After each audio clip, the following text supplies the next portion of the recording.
In 2024, after winning the election, Indonesia's new president didn't go to the US. He went straight to Beijing. And this isn't just one man's choice. According to the 2026 State of Southeast Asia survey, asking the region's policymakers, business leaders, and government elites, if you force them to pick a side, 80.1% of Indonesia's elites choose China over the US. Most mainstream media will tell you it's just an emotional reaction, since Indonesia also has the largest Muslim population on Earth. People are angry about America's policies in the Middle East. And I believe that public anger is real, but I also believe a country's national strategy is driven by cold hard truths, not just feeling. If we only look at religion, we are missing the entire geopolitical game. After doing some research, I now believe America's relationship with Indonesia is more like a modern contract built on military security. But Indonesia's relationship with China, that is a massive web tangled in natural resources, big money, and a history full of violence and blood. Now we look at today's Indonesia. We will see Indonesia is using its green gold to play a highly dangerous game between two superpowers.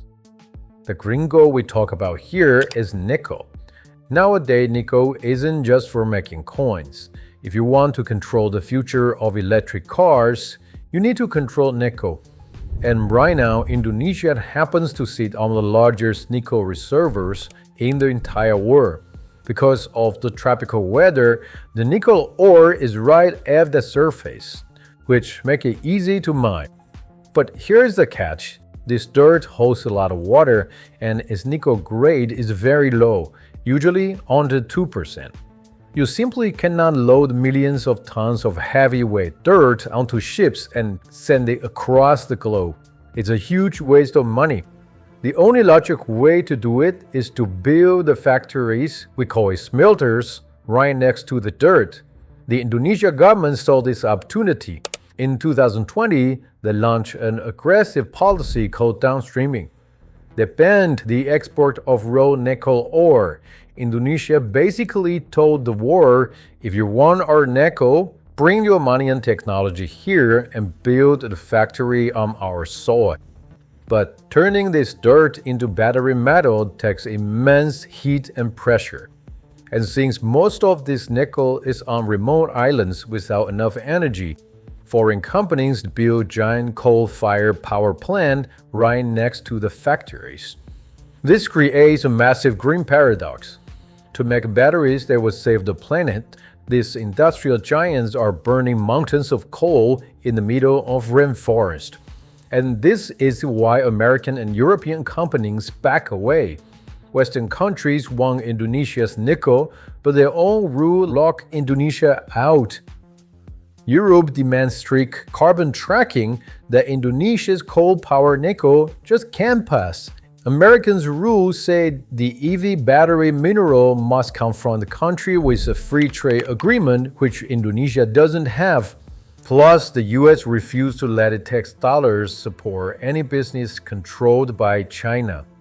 While the West was busy checking rulebooks and worrying about carbon footprints, Chinese corporations landed with tens of billions of dollars. Chinese companies don't really care about carbon taxes. They are there for pure profit. In just a few years, they built massive heavy industrial hubs right out of the jungle. When Indonesia needs infrastructure the most, the West gives them thick rule books, while China brought them cold hard cash. Since China brought in these billions, Indonesia must be totally on Beijing's side by now, right? We shouldn't underestimate the politician in Jakarta. To understand Indonesia's moves, look at this tricky situation they are in.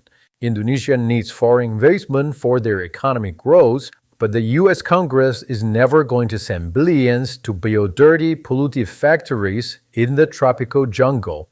But on the other side, Indonesia and China have a serious conflict in South China Sea. Chinese Coast Guard ships have aggressively entered Indonesia's water. So Indonesia sees China as their biggest potential national security threat. How does Indonesia survive in this situation? They play both sides. They separate their economy from their national security. Their strategy is actually brilliant. Use Chinese money to industrialize the country and then use this profit to buy weapons from the West to defend against China. It creates a very weird reality. On the island, Indonesian government officials are smiling and cutting ribbons with Chinese businessmen, celebrating huge nickel factories. But if you look at Indonesia's military, it's a totally different story. Every year, Indonesia hosts massive military drills with the US, practicing island defense right on Indonesia's shores. Everyone knows exactly who this drill is meant to warn. It is a perfect balancing act on paper, but this perfect plan ignores a massive blind spot. Bringing in billions of Chinese dollars and tens of thousands of Chinese workers was about to light a match in Indonesia's lower-class society. While politicians celebrate their smart moves, the real cost is being paid by the locals. The government promised that foreign money will bring massive job opportunities. But inside these industrial parks, the reality feels like a closed-off bubble. When giant China corporations build factories overseas, they prefer to bring their own ecosystem to be fast and efficient. They use Chinese equipment and a massive number of Chinese foreign workers. Locals call them TK China. Locals expect foreigners to only take high-level management jobs. Instead, many welders, crane operators, and basic labor workers are brought straight from China. This makes the local people feel left out. Inside these massive zones, cultural tensions are sharp. Chinese and Indonesian workers often use different dorms and cafeteria. They don't speak the same language, but they have to work together near a dangerous burning furnace. To make it worse, Chinese companies often bring their intense 996 work culture, working 9 a.m. to 9 p.m., 6 days a week, into a Muslim society that highly values their religious routines and daily prayers. Adding to the anger is an extreme wage gap. Indonesian workers often find out that Chinese workers make several times more money for doing very similar physical labor. This anger finally exploded in January 2023 at a factory in North Morowali. Fatal workplace accident and ignored labor demands led to a massive strike. Fueled by racial tension, that strike turned into a violent riot between Indonesian and Chinese workers. Factories were burned, machinery was destroyed, and tragically, 2 workers died, one Indonesian and one Chinese. How did the Indonesian government react? To protect its vital GDP engine, Jakarta quickly sent hundreds of heavy armed police to crush the protest. They arrested local workers and demanded the factory resume operations immediately. This tension in the industrial park is a trap they keep falling into. Throughout Indonesia's history, whenever the country makes a massive economic jump, it creates a deep inequality. And whenever a crisis hit, that anger exploded. In late 20th centuries, under President Suharto, Indonesia saw 30 years of massive economic growth heavily reliant on ethnic Chinese businessmen and their capitals. But when the 1998 Asian financial crisis hit, the economy crashed and this terrible pressure cooker exploded. During the riot, over 1,000 people died.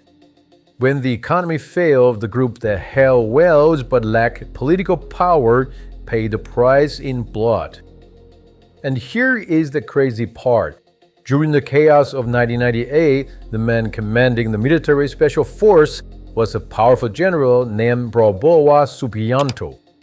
Many international reports accused him of being the key figure behind the scenes, feeling the extreme anti-Chinese anger at the time. Today, the same man is the president of Indonesia. And for his very first overseas trip as a president, he went to China. The former military strongman was seen shaking hands on the red carpet in Beijing, warmly welcoming the Chinese capitals. This tells us one cold truth: economic needs will always override ideology. To survive the global green transition, Jakarta has no choice. Only China can provide the speed and the money they need.